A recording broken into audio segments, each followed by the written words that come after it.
Hello friends, આપણી YouTube channel game changing સાયકોલોજીમાં આપ સૌનું હાર્દિક સ્વાગત છે.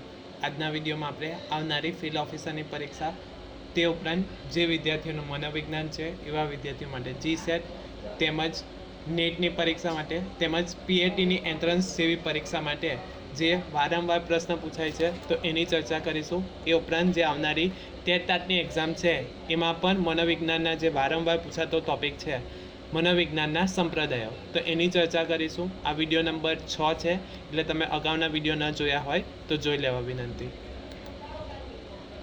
તો મનોવિજ્ઞાનના વિવિધ સંપ્રદાયોમાં સૌપ્રથમ સંપ્રદાય છે રચનાવાદ. અગત્યનો પોઈન્ટ છે. તો રચનાવાદના પ્રણેતા વિલ્હેમ વુન્ડ અને ટિન્સનરને ઓળખવામાં આવે છે. તો ઇમ્પોર્ટન્ટ ટોપિક છે. રચનાવાદના પ્રણેતા કોણ છે? તો વિલ્હેમ વુન્ડ અને ટિન્સનરને ઓળખવામાં આવે છે. રચનાવાદીઓએ આંતરિક મનોવિજ્ઞાનનો અભ્યાસ કરવા આંતરનિરીક્ષણ પદ્ધતિ અપનાવી. તો અહીંથી બીજો પ્રશ્ન પૂછાઈ શકે, રચનાવાદ જે છે તો એ કઈ પદ્ધતિનો ઉપયોગ કરે છે? તો રચનાવાદ આંતરિક મનોવિજ્ઞાનનો અભ્યાસ કરવા માટે આંતરનિરીક્ષણ પદ્ધતિનો ઉપયોગ કરે છે. ત્યારબાદ ચેતના અનુભવોનું વિજ્ઞાન છે, એટલે કે રચનાવાદ શાનું વિજ્ઞાન છે? તો ચેતના અનુભવોનું વિજ્ઞાન છે. આંતરનિરીક્ષણ પદ્ધતિ એટલે કે સ્વનિરીક્ષણ, જેને હાલતી ચાલતી પ્રયોગશાળા કહેવામાં આવે છે. તો આંતરનિરીક્ષણ પદ્ધતિ એ સ્વનિરીક્ષણ એટલે કે વ્યક્તિના મનમાં પોતાના મનમાં શું ચાલી રહ્યું છે તો એનો અભ્યાસ આંતરનિરીક્ષણ પદ્ધતિમાં કરવામાં આવે છે. એના કારણે એને હાલતી ચાલતી પ્રયોગશાળા કહેવામાં આવે છે. શા માટે? તો વ્યક્તિ ગમે ત્યાં ગમે તે સમયે ગમે તે સ્થળે પોતાના મનમાં શું ચાલી રહ્યું છે એનો અભ્યાસ કરે છે. એના કારણે આંતરનિરીક્ષણ પદ્ધતિને હાલતી ચાલતી પ્રયોગશાળા કહેવામાં આવે છે. અભ્યાસ વિષય શું છે? તો પ્રતિમા, લાગણી, સંવેદન, જે ચેતન અનુભવો છે તો એનો અભ્યાસ કરે છે. તો ઇમ્પોર્ટન્ટ છે રચનાવાદ. રચનાવાદના પ્રણેતા તો વિલ્હેમ વુન્ડ અને ટિન્સનરને ઓળખવામાં આવે છે. વિલ્હેમ વુન્ડ જે છે તો એને મનોવિજ્ઞાનના પિતા તરીકે પણ ઓળખવામાં આવે છે. 1879માં જર્મનીના લિપ્સિંગ શહેરમાં સૌપ્રથમ પ્રયોગશાળાની સ્થાપના કરી હતી. એના કારણે વિલ્હેમ વુન્ડને મનોવિજ્ઞાનના પિતા તરીકે ઓળખવામાં આવે છે અને એ જ કારણે મનોવિજ્ઞાનને વિજ્ઞાન તરીકેનો દરજ્જો મળ્યો હતો.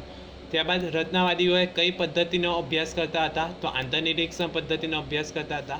ચેતના અનુભવોનું વિજ્ઞાન છે, તેમજ આંતરનિરીક્ષણ પદ્ધતિ જેને સ્વનિરીક્ષણ કહેવામાં આવે છે, જે હાલતી ચાલતી પ્રયોગશાળા તરીકે ઓળખાય છે. ત્યારબાદ અભ્યાસ શાનો કરે છે? તો પ્રતિમા, લાગણી અને સંવેદન, જે તમને 5 જ્ઞાનેન્દ્રિય દ્વારા સંવેદન થાય છે એ, ફિલિંગ જે છે એ, અને પ્રત્યક્ષીકરણ, જે વસ્તુ જુઓ છો તો એનો અભ્યાસ રચનાવાદમાં કરવામાં આવે છે. ત્યાર પછીનો વાદ છે કાર્યવાદ. અગત્યનો વાદ પ્રણેતા વિલિયમ જેમ્સ અને તેના શિષ્ય જ્હોન ડ્યુઈને ઓળખવામાં આવે છે. એટલે યાદ રાખવાનું છે, કાર્યવાદના પ્રણેતા તો વિલિયમ જેમ્સને ઓળખવામાં આવે છે. તે ઉપરાંત તેના શિષ્ય જ્હોન ડ્યુઈ જે છે એમણે પણ કાર્યવાદમાં ભાગ ભજવ્યો હતો અથવા તો ફાળો આપ્યો હતો.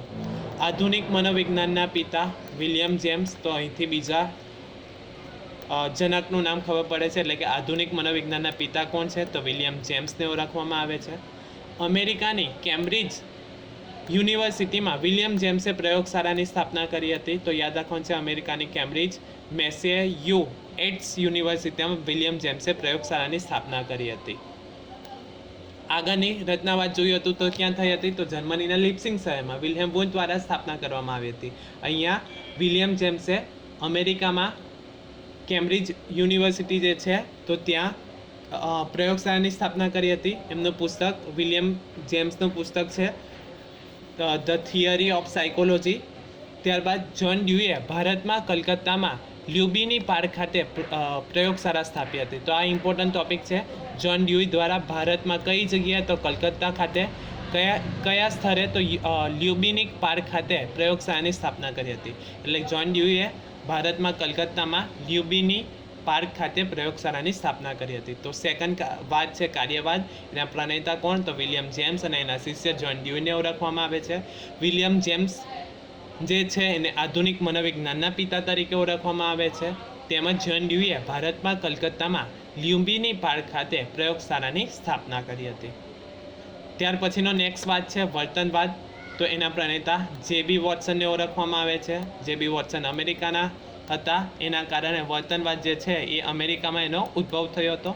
વર્તન અને વાતાવરણ વર્તનવાદને મહત્ત્વ આપે છે. એટલે કે વર્તનવાદ જે છે એ કોને મહત્ત્વ આપે છે? જેમ આપણે રચનાવાદમાં જોયું હતું કે આત્મનિરીક્ષણને મહત્ત્વ આપે છે. તો વર્તનવાદ વર્તન અને વાતાવરણ પર મહત્ત્વનો ભાર આપે છે. 1913માં અમેરિકામાં વર્તનવાદની સમજૂતી આપવામાં આવી હતી. તો ઇમ્પોર્ટન્ટ છે, 1913માં અમેરિકામાં વર્તનવાદની સમજૂતી આપવામાં આવી હતી.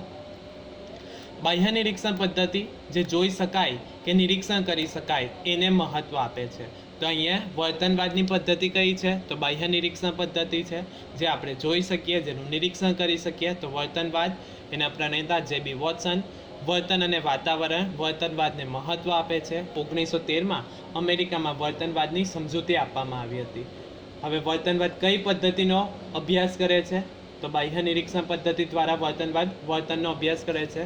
એનું એક એક્ઝામ્પલ છે જે.બી. વોટસનનું વાક્ય છે, તમે મને 1 દર્જન બાળકો આપો, હું તમે કહો તે ડૉક્ટર, વકીલ, એન્જિનિયર કે ભિખારી બનાવી શકું છું. શા માટે? તો આ જે વિધાન છે એ વાતાવરણનો નિર્દેશ કરે છે. એટલે કે બાળકનો ઉછેર જેવા વાતાવરણમાં થશે એવું બાળક બનશે. એટલે નાનું બાળક હોય તો એ અનુકરણ દ્વારા શીખે છે. એટલે કે એના માતા પિતા અથવા તો વડીલો જે પ્રકારનું વર્તન કરતા હશે એવા જ પ્રકારનું વર્તન બાળક કરે છે. એટલા માટે જે.બી. વોટસન કહે છે કે મને 1 દર્જન બાળકો આપો, હું તમે કહેશો એ પ્રમાણે ડૉક્ટર, વકીલ, એન્જિનિયર કે ભિખારી બનાવી દો. આ વિધાન વાતાવરણનો નિર્દેશ કરે છે. તો યાદ રાખવાનું છે વર્તનવાદના પ્રણેતા જે.બી. વોટસન. શાના પર મહત્ત્વ આપવામાં આવે છે? તો વર્તન અને વાતાવરણ પર મહત્ત્વ આપવામાં આવે છે. 1913માં અમેરિકામાં વર્તનવાદની સમજૂતી આપવામાં આવી હતી. કઈ પદ્ધતિ વર્તનવાદ ઉપયોગ કરે છે, અથવા તો વર્તનવાદમાં કઈ પદ્ધતિનો ઉપયોગ કરવામાં આવે છે? તો બાહ્ય નિરીક્ષણ પદ્ધતિ. ત્યાર પછીનો વાદ છે સમષ્ટિવાદ, જેને ગેસ્ટાલ્ટવાદ તરીકે પણ ઓળખવામાં આવે છે. તો એના પ્રણેતા કોણ છે? તો વર્ધીમર, કોહલર અને કોફકા જે છે તો એ સમષ્ટિવાદના પ્રણેતા છે, જેને ત્રિપુટી તરીકે ઓળખવામાં આવે છે. એટલે કે ફ્રી ફિનોમેનની ત્રિપુટી તરીકે આ 3 વ્યક્તિ ઓળખાય છે, વર્ધીમર, કોહલર અને કોફકા. તો યાદ રાખવાનું છે સમષ્ટિવાદના અથવા તો ગેસ્ટાલ્ટવાદના પ્રણેતા કોણ છે? તો વર્ધીમર, કોહલર અને કોફકા. કોહલર સમષ્ટિવાદ સંપ્રદાય સાથે જોડાયેલા છે. એટલે કે જે સમષ્ટિવાદ જે છે એ સમગ્ર હોલ જે પાર્ટ છે તો એનો અભ્યાસ કરે છે. ત્રણેય સમષ્ટિવાદીઓ મનોવૈજ્ઞાનિકો ગણાય છે. તો યાદ રાખવાનું છે સમષ્ટિવાદી અથવા તો ગેસ્ટાલ્ટવાદના પ્રણેતા કોણ છે? તો વર્ધીમર, કોહલર અને કોફકા. ત્યાર પછીનો વાદ છે મનોવિશ્લેષણવાદ, જેના પ્રણેતા સિગમન્ડ ફ્રોઈડ છે. તો યાદ રાખવાનું છે મનોવિશ્લેષણવાદના પ્રણેતા સિગમન્ડ ફ્રોઈડ. તેમણે અચેતન મનનો ખ્યાલ મનોવિશ્લેષણવાદ આપે છે. એટલે કે સિગમન્ડ ફ્રોઈડ દ્વારા અચેતન મનનો ખ્યાલ આપવામાં આવ્યો હતો. તો અહીંથી પ્રશ્ન પૂછાઈ શકે, અચેતન મનનો ખ્યાલ કોના દ્વારા આપવામાં આવ્યો? તો સિગમન્ડ ફ્રોઈડ દ્વારા.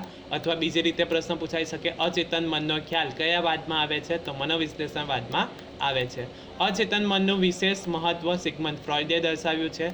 એટલે કે વ્યક્તિમાં જે અચેતન મન છે એનું વિશેષ મહત્વ સિગમન્ડ ફ્રોઈડ દ્વારા દર્શાવવામાં આવ્યું છે. તો ઇમ્પોર્ટન્ટ પોઈન્ટ છે મનોવિશ્લેષણવાદ. તો એના પ્રણેતા સિગમન્ડ ફ્રોઈડ છે. અચેતન મન ઉપર ભાર મૂકે છે. ત્યારબાદ ઇમ્પોર્ટન્ટ છે મનોવિજ્ઞાનના ધ્યેયો. MCQમાં ઘણી બધી વખત પૂછાય છે, નીચે આપેલા ધ્યેયોમાંથી કયું ધ્યેય મનોવિજ્ઞાનનું નથી? તો મનોવિજ્ઞાનના ધ્યેયો વર્તન અને સ્પષ્ટીકરણ છે. એટલે કે વર્તનની સમજ અને સ્પષ્ટીકરણ કરવું. ત્યારબાદ ચેતવણી અને નિયંત્રણ જે છે એ મનોવિજ્ઞાનના ધ્યેયો છે. ત્યારબાદ ઇમ્પોર્ટન્ટ મનોવિજ્ઞાનના લક્ષણો. તો પુનરાવર્તન, પરિવર્તન, નિયંત્રણ જે અગત્યનું લક્ષણ છે, અને વસ્તુલક્ષિતા તો જે છે તો સમાનતા તરીકે ઓળખાય છે. તો મનોવિજ્ઞાનના લક્ષણો પણ ઇમ્પોર્ટન્ટ છે.